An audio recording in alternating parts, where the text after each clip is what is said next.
momentous occasion in our lives together, I've been thinking a lot about the science behind a spark.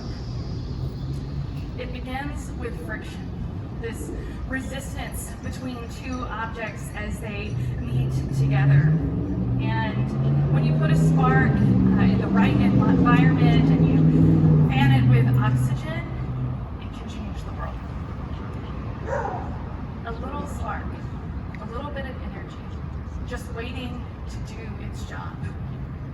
And here at Union, we talk a lot about the divine spark, about cultivating that in everyone we meet. And strangely enough, we also talk about this sermon that this guy named John Wesley gave in the 1700s a lot. But he said something that inspires us today. And he talked about how God was present in all things. And then he asked this question. He said, what should we make of this awful consideration that God is present in all things? But should we not labor continually to acknowledge God's presence? And friends, that is the work that we have been up to here at Union. And we've been up to it for a long time. That friction that rubs between what some call sacred and secular, that friction happens here. And it's this beautiful blend that creates a spark that inspires us, that creates new things and things that give us life. And things that teach us about the people that we want to be. Maybe things we don't find in other spaces.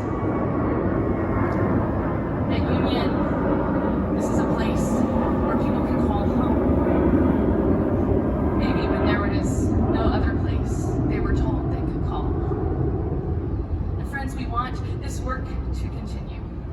And we are starting in this new journey, this new chapter for us, becoming a missional congregation in the United Methodist Church. We've always had a relationship with United Methodist Church, but we are making it official tonight. And friends, that's important. Because there are a lot of wonderful and bold and loud and inspiring voices here at Union. And tonight, we get to offer those up to a denomination that deserves and needs to hear those voices. And friends, the place where friction exists, that's the place where Union is. The place where we feel resistance, those are the places in which Union lives best. That's where Union thrives the best.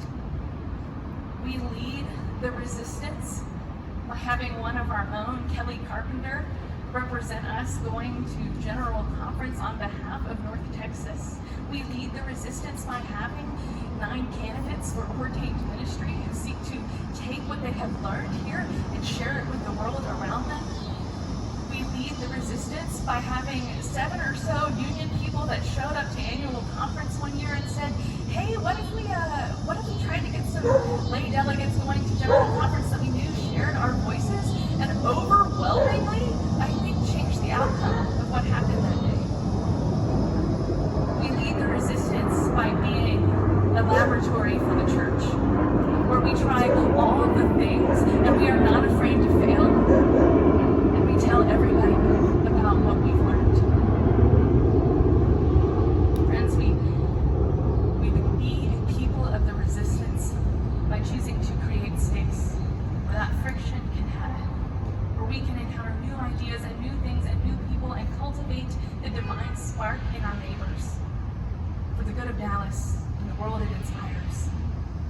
And amidst all that friction and all that resistance, that divine spark, it fans into a flame.